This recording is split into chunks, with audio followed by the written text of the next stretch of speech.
Assalamualaikum warahmatullahi wabarakatuh. Selamat pagi Bapak Ibu. Perkenalkan, saya Afriyadi, mahasiswa Magister Teknik Informatika, Universitas Putra Indonesia YPTK Padang. Dengan nomor BP 2323210002. Baiklah, pada kesempatan kali ini kita akan membahas sebuah materi dengan topik mengenali diri dari Sokrates. Siapa itu Sokrates?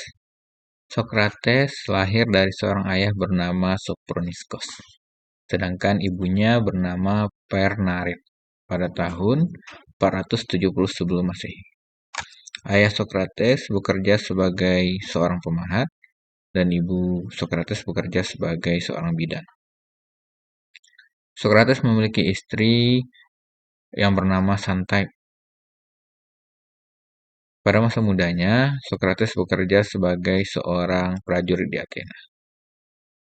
Sokrates, meskipun bekerja sebagai prajurit, tidak memiliki minat di bidang politik. Dia hanya memiliki minat di bidang pemikiran filsafat. Karena pemikirannya ini, Sokrates dianggap menyesatkan pikiran para pemuda di Athena. Karena hal tersebut, Sokrates dihukum mati pada tahun 399 sebelum Masehi. Pada saat itu Sokrates berumur sekitar 70 tahun. Sokrates adalah seorang filsuf dari Yunani. Ia merupakan salah satu pemikir antroposentrisme yang hidup pada masa Yunani klasik. Pemikiran filsafat Sokrates bertujuan untuk mengenal manusia dengan memahami alam semesta. Perhatian utama dalam pemikiran filsafat Sokrates adalah mengenai hakikat dari kehidupan manusia. Ia mengubah perhatian filsafat dari filsafat alam menjadi filsafat manusia. Pendekatan yang digunakan ialah pendekatan rasionalisme. Ia mengkaji seluruh bidang pemikiran selama kajiannya dapat mempergunakan akal. Sokrates memulai setiap pemikiran filsafat dengan keingintahuan. Ia kemudian menjadikan rasa ingin tahu ini sebagai awal dari kebijaksanaan. Pada masanya, ia menjadi salah satu tokoh Yunani yang tidak lagi mempercayai mitos. Sokrates hidup pada masa perkembangan pemikiran sofisme. Kemampuannya dalam menggunakan metode dialog membuatnya memperoleh simpati dari para pemuda. Sementara itu, Sokrates dimusuhi oleh para penganut kepercayaan dewa dan Tuhan, karena dianggap merusak moral para pemuda dan menolak keberadaan dewa dan Tuhan yang diakui oleh negaranya. Hal inilah yang membuat Sokrates dihukum mati pada tahun 399 sebelum Masehi. Sokrates merupakan salah satu tokoh yang mulai memperkenalkan istilah filsafat di lembaga pendidikan. Sokrates menggunakan metode filsafat yang dikenal dengan metode kebidanan, yang menjadi awal pengembangan induktif secara de facto. Pemikiran Sokrates mempengaruhi muridnya, yaitu Plato dan kemudian Aristoteles, yang merupakan murid dari Plato. Pengaruh pemikiran Sokrates menyebar dari negaranya, yaitu Athena, hingga dunia barat. Pemikiran yang utama dari Sokrates yaitu mengenai filsafat moral dan etika. Salah satu ide utama yang sering dikaitkan dengan Sokrates adalah konsep kenali dirimu. Sekarang kita masuk ke dalam topik mengenali diri dari Sokrates. Sokrates pernah mengatakan, biarkan dia yang ingin menggerakkan dunia, pertama-tama menggerakkan dirinya sendiri. Dalam paradigma Sokrates, sesuatu yang luar biasa yang kita lakukan bermula dari diri sendiri. Permulaan menggerakkan diri dengan cara mengenali diri. Sokrates merupakan seorang filosof Yunani yang menggeser fokus pembahasan filsafat. Kala itu yang awalnya terlalu sibuk memikirkan tentang kosmos, yaitu alam semesta, bergeser ke pemikiran tentang antropos, yaitu tentang manusianya sendiri. Baginya, berpikir tentang manusia adalah pembahasan yang amat penting. Jangan sampai kita terlampau jauh berupaya memahami semesta, namun kita lupa memahami hakikat diri kita sendiri.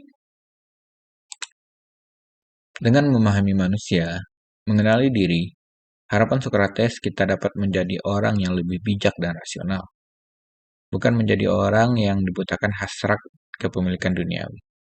Seperti yang pernah dijelaskan oleh Sokrates, bukan sekedar yang penting hidup, tapi hiduplah dengan benar. Bila hidup hanya sekedar hidup, maka hewan di hutan dan semua makhluk juga menjalani hidup. Pembeda kita dari semua makhluk hidup lain yaitu kita berupaya menapaki hidup dengan benar, dengan baik, dan dengan bijak. Untuk itu, penting bagi kita untuk mengenali diri. Ada 3 tahapan dalam proses kita mengenali diri. Yang pertama itu mengenali diri dengan selalu bertanya siapa kita. Yang kedua yaitu menguasai diri. Siapa kita seharusnya? Dan yang ketiga membentuk diri akan menjadi siapa kita. Yang pertama yaitu mengenali diri. Sesekali kita perlu bertanya pada diri kita sendiri. Siapa kita? Barangkali selama ini kita belum mengenal hakikat diri kita sendiri. Kita belum tahu sebaik dan seburuk apa diri kita. Ya, belum tahu apa cita-cita kita. Jangan-jangan sejauh ini kita hidup hanya sekedar yang penting hidup dan tidak pernah berupaya mencari makna dalam hidup. Sehingga yang terjadi, kita gagal dalam mengenali diri. Dan tanpa sadar menjadikan hidup kita tidak karuan. Atau membuat kita terjebak pada rutinitas yang tidak produktif. Akhirnya, kita menjadi manusia yang misorientasi kehidupan. Tidak jelas apa yang kita inginkan dan apa yang kita butuhkan. Akibatnya, banyak hal yang tidak penting kita kerjakan. Banyak peluang yang kita lewatkan. Ibarat kata dalam tempurung, kita menjadi manusia yang terjebak pada rutinitas tanpa pernah tahu dan memikirkan baik tidaknya hal yang kita kerjakan, serta mana yang akan dituju jika melakukan sesuatu hal. Oleh karena itu, agar hidup bisa lebih bermakna, pertama-tama kita perlu berupaya mengenali diri. Ada 2 sisi kedirian manusia yang perlu kita kenali. Yang pertama yaitu tentang ranah jasmani atau tubuh. Yang kedua yaitu tentang ranah jiwa. Dari 2 sisi tersebut, jika manusia fokus untuk mengejar yang pertama, maka hidup sangat berisiko terjebak pada ambisi yang tidak berkesudahan. Tetapi jika kita menyehatkan yang kedua, maka akan membawa hidup pada pelabuhan kebijaksanaan dan kebahagiaan. Dalam hal ini, perlu dipahami jiwa manusia menjadi sehat ketika mencari kebaikan, kebenaran, keadilan, dan pengetahuan diri. Ketika manusia hanya fokus pada mengejar kekayaan, ketenaran, dan kekuasaan, maka jiwanya akan menjadi lemah dan menjadi orang yang bodoh. Karena itu, Sokrates mengingatkan kita untuk hidup tidak sekedar mengejar kekayaan, ketenaran, dan kekuasaan, namun berupaya menjalani hidup yang benar dan hidup yang bijak. Sekarang, kita masuk kepada tahap yang kedua yaitu menguasai diri. Kita kembali bertanya, siapa kita seharusnya? Hal ini berhubungan dengan penggunaan diri manusia. Apa yang seharusnya kita lakukan dan apa yang seharusnya tidak kita lakukan. Hal yang dapat kita ketahui setelah mengenali diri. Mengenali tujuan hidup sehingga tahu mau melakukan apa, mengenali apa yang menyehatkan jiwa dan yang membuatnya sakit, sehingga paham jalan hidup mana yang seharusnya kita tempuh. Pilihannya mengejar kepuasan manusia yang tidak pernah kenyang atau menyehatkan jiwa dalam kebaikan, kebenaran, dan kebijaksanaan hidup. Seperti yang pernah dijelaskan oleh Sokrates, apa yang seharusnya diinginkan dan mengetahui apa itu. Manusia perlu memahami keinginan dirinya. Apakah itu sesuatu yang memang seharusnya, atau malah sesuatu yang tidak seharusnya, atau tidak perlu untuk diingini dan dilakukan. Socrates mengenalkan kita triple filter untuk mengukur sejauh apa kepantasan suatu hal untuk diingini dan kita lakukan.